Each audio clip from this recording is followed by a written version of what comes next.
If you're a new business owner and you're wondering, how do I actually file my business taxes? You're not alone. This is one of the most common questions I get, especially from people who are newly self employed. And the confusion usually isn't because people don't want to do things correctly, it's because no one ever explained how business taxes actually work in plain language. Most new business owners don't realize that how you file your business taxes depends almost entirely on how your business is structured. And that structure determines what return you file, when it's due, and what information you're expected to have documented. So, today we're going to talk about how business taxes are filed, how entity structure drives the process, and what information you should be keeping throughout the year so tax time isn't overwhelming. Let's start with the most important concept. There is no single business tax return.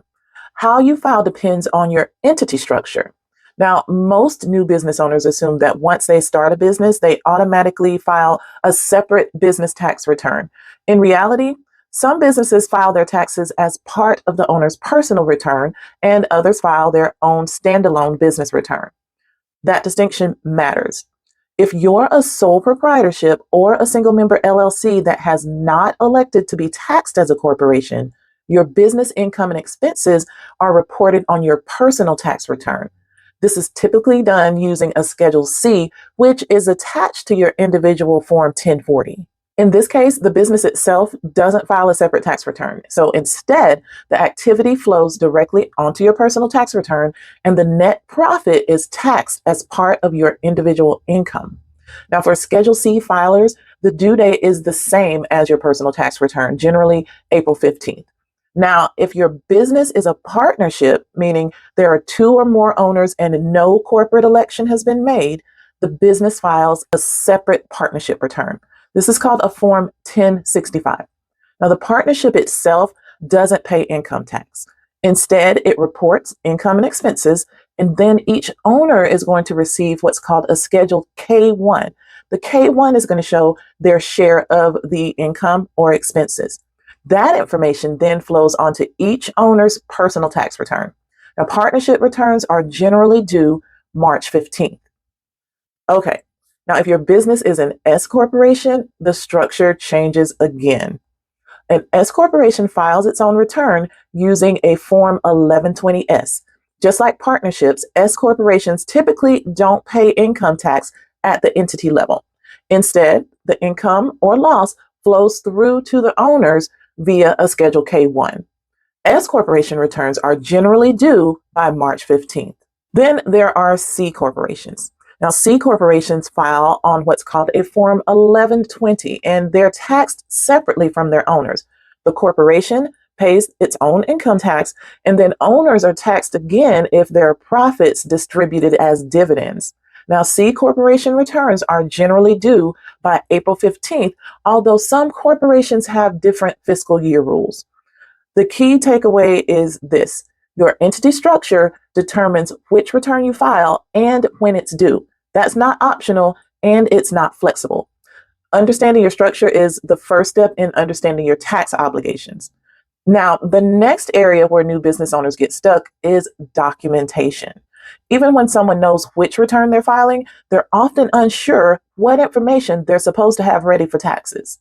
Generally, all business tax returns rely on the same core categories of information. The first is income.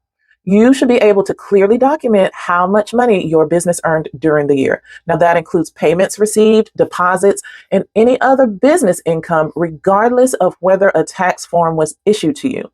Second, expenses. Business expenses have to be ordinary and necessary for your type of business. But beyond that definition, what matters for tax filing is going to be your documentation. Expenses need to be supported by records, whether that's receipts, invoices, bank statements, or your accounting reports. And those expenses need to be categorized. Third are assets. If your business purchased equipment, vehicles, or other high cost items, those need to be documented separately. Now, assets are depreciated over time rather than deducted all at once, and that treatment depends on how and when the asset was placed into service. Now, fourth is business use information. This includes things like business use of a vehicle, home office deduction, and other mixed use expenses. These items typically require additional documentation and some calculating. Finally, there's owner information. Depending on your structure, this may include owner contributions, owner distributions, payroll information, or equity percentages. Now, this is especially important for partnerships and S corporations where ownership drives how the income is allocated to the owners. What trips most new business owners up is that they only think about this information at tax time. But tax returns are just summaries of what happened during the year, and they rely entirely on what was tracked or not tracked along the way. The return doesn't create data, it reports it. So that's why understanding how your business is taxed early on makes a difference. Different business returns do have different due dates, and missing those deadlines can result in penalties even if you don't owe any taxes. Now, this is especially important for partnerships and S corporations because they're due earlier in the year than personal tax returns. So, knowing when your return is due is going to allow you to plan ahead instead of reacting at the last minute. You don't need to memorize tax forms or be a tax expert. You just need to understand your business structure determines how your taxes are filed, when they are due, and what information needs to be maintained throughout the year. Once you're clear on that, the process becomes so much less intimidating. Now, if this breakdown was helpful, follow us for more educational content like this.